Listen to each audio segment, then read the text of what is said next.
السلام عليكم ورحمة الله وبركاته أصحابي وعليكم السلام يا ولاشين مع نورا جنال أصحاب تقاليقة أتبعدين السلام يا ما شاء الله تبارك الله ما أنتو حال كان إذن كسو بنايا cuntooyinka aan faadka lahayn cayilka iyo macaankiisa korta lahayn iyo maxay ahayd dhandhanaankii ugu wanaagsanaa dhadhanka xagga dhadhanka ugu fiican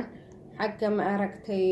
fitamiinka maasha Allah waxyaalahan oo kale qofkii caadta doonaayo qofkii cayil ka baqanayo oo ka hortagayo weligiis yaaliis waxaa fiican cunadaan inuu isticmaalo in yar bariis oo aad soo ridato kale bariiska waxaad soo ridaysaa laba qaad camal yaryar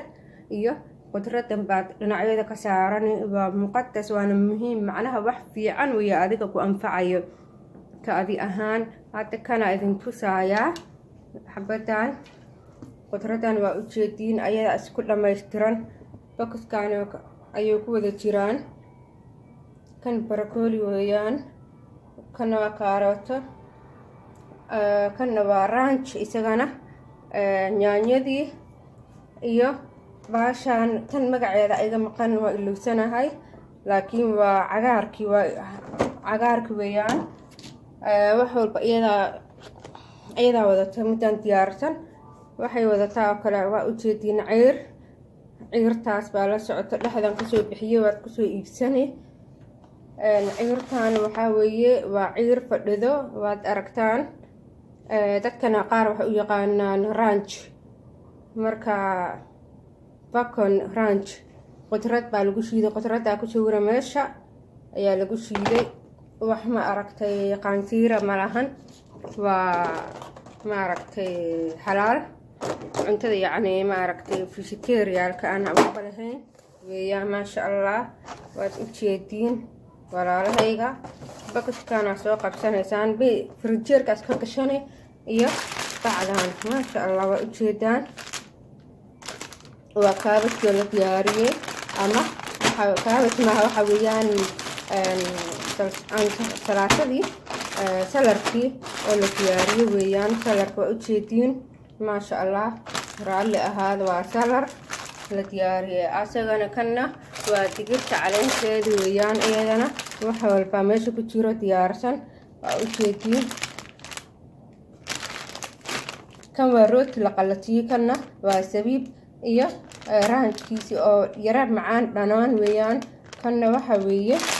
dhinacana ujeediyo kana waxa weeye waa karoot caleentii muxuu ahaa digirta iyo caleentan kale ayadana waa caleen yaro yara dhanaan aad moodo cambaha caleentiisi inay tahay ama caleemaha kale dhadhanaanay meelaha yaallo waxaana ku darsanaysaa ranchkana ujeedaan walaalahay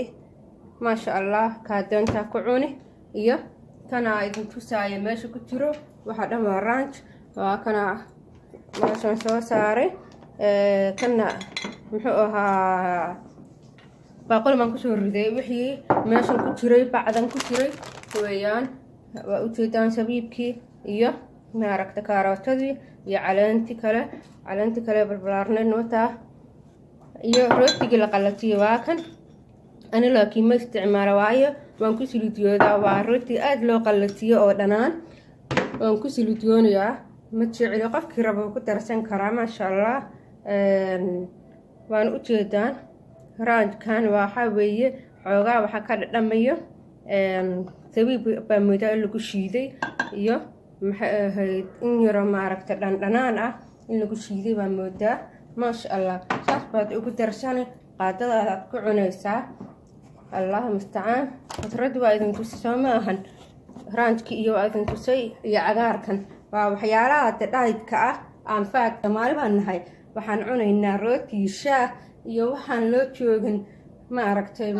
cunto faad leh marka insha Allah qadar badan aad rajeynaya Soomaaliyeed share iyo like